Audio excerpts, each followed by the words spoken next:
Hello, ladies and gentlemen, and welcome to The Discriminating Gamer. You know, somebody recently glued my deck of cards together. I'm having a hard time dealing with it. Ladies and gentlemen, today we're going to go ahead and take a look at legendary Marvel Studios' Guardians of the Galaxy from Upper Deck.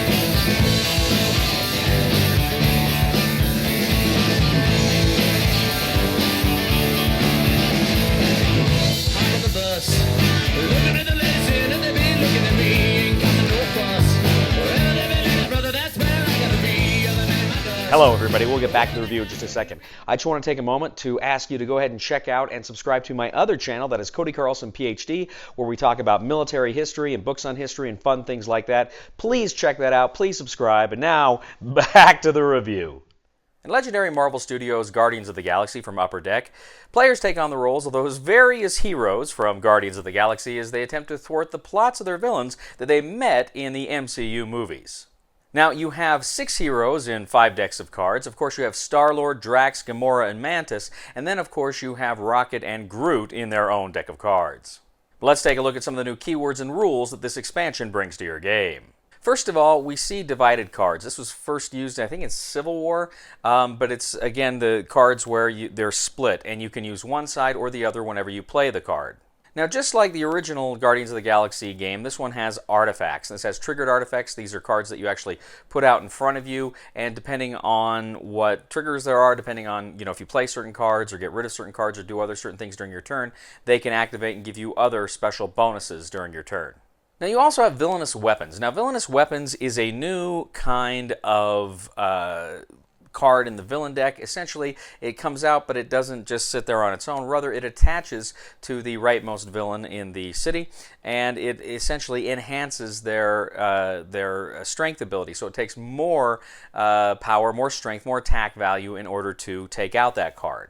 Once you do, both the villain card and the villainous weapon go into your victory pile. Now, there's another keyword here, excessive violence. Now, we've seen excessive violence before. I think it was first came out in Deadpool, but essentially, if you pay one more attack value, attack point, than you need to defeat a villain or a mastermind, then you can go ahead and take advantage of whatever that keyword gives you for that specific card. You also have here excessive kindness. Now, this usually goes with Mantis, and it's the same thing, but now it's recruit. If you spend one more recruit point when recruiting, if you play an excessive kindness card, then you also get some sort of an advantage based on that keyword. Now, one of your villain groups is the Ravengers, and they are always looking for a leader. So if a card is ever furthest to the left, he becomes the leader of any Ravengers in the city, and he usually is harder to kill than if he's somewhere to the right or there's another leader in there. But critically, if you defeat them, usually their fight ability is enhanced if they are the leader and you defeat them. Now, I mentioned you have the different heroes in the game, so let's go ahead and take a look at their most powerful cards. Drax's most powerful card is Revenge for My Family. Revenge for My Family is a cost 8 card with no printed attack or recruit, but the text states, double the attack you have. There's also an excessive violence keyword that states, you may KO a villain from your victory pile to do its fight effect. Gamora's most powerful card is Guardian's Escape. Guardian's Escape is a cost 7 card with a variable 5+ attack power. Its text reads, if you drew at least 2 cards this turn, you get an additional +2 attack. Mantis's most powerful card is Discover the Dead. Discover the Dead is a cost 7 card. It's got a variable +2 attack. It's got excessive kindness. You get plus attack equal to the cost of the hero you recruited this way. Rocket and Groot's most powerful card is We Are Groot. We Are Groot is a cost 7 card with a variable 0 printed attack. Its text reads, reveal your hand. You get +1 attack for each different card name in your hand. And each divided card has 2 different card names. Finally, you've got Peter Quill's Star-Lord himself with Hadron Enforcer. Hadron Enforcer is a cost 8 card with no printed attack or recruit abilities. However, it does have a triggered artifact ability. The first time you play an artifact each turn, including this one, you get +3 attack. Now, as I mentioned, there's 2 different villain groups. You have the followers of Ronan, and you have the Ravengers. Both of these villain groups contain villainous weapon cards as well. Now you've got two big baddies here. First of all, you have Ronan the Accuser, and then you also have Ego the Living Planet. Ronan the Accuser's Mastermind card is a cost 6 attack. He always leads the followers of Ronan. Master Strike. Each player discards a card at random. Ronan captures the strike as a Necrocraft ship, villainous weapon that gives +1. When you gain a Necrocraft ship, it becomes a triggered artifact that says, whenever a Master Strike is completed, draw a card. Ego the Living Planet is a variable 3 printed attack. Ego gets +1 for each city space. When there are no more city spaces, good wins. Always leads any villain group, plus add an additional villain group. Master Strike. Create an extra city space on the left side of the city. If there are at least 3 villains in the city, each player gains a wound. Play another card from the villain deck. Then, of course, we have 4 new schemes. Star-Lord's awesome mixtape reads, Setup. 7 twists. Use 7 heroes, including at least 1 Guardians of the Galaxy hero. Use double the normal of villains and henchmen groups, but use only half the cards from each of those groups, randomly and secretly. Twist. KO all heroes from the HQ. Villains in the sewers and the bridge swap spaces. Likewise, villains in the bank and streets. Evil wins when there are 32 non-gray heroes in the KO pile. There's Inescapable Kiln Prison Space. Setup. 8 twists. Add an extra villain group. Special rules. Heroes that start in or enter the HQ are imprisoned face down, can't be recruited, and cost 0. You can spend +1 attack each to flip them face up. Twist. Spend this amount this turn for the escape plan, or else after you draw your new hand, gain a wound, then imprison and mix up all of the heroes in the HQ. Twist 1 through 3, 3 attack. Twist 4 through 5, 5 attack. Twist 6, 6 recruit. Twist 7, 7 attack. Twist 8, evil wins. There's Unleash the Obelisk Space Monster. Set up 9 twists. Twist 1 through 8. Put this twist next to the scheme as an Obelisk Tentacle, villain worth 4 VP. It captures a non-gray hero from your discard pile. Its attack is 3 plus the cost of that hero. It has Fight, KO one of your gray heroes. A player of your choice gains the captured hero. 2+ heroes. The player on your right plays a tentacle from their victory pile, capturing from them. Twist 9, replay all defeated tentacles. Evil wins when there are 5 tentacles. And finally, there's Provoke the Sovereign Warfleet. Set up 11 twists, add an extra villain group. Twist. This twist enters the city as a 2-attack Sovereign Omnicraft villain worth 1 VP. With Fight, you get +1 recruit. Each player shuffles all twists from their victory piles back into the villain deck. Play another card from the villain deck. Evil wins when 3 Omnicraft escape.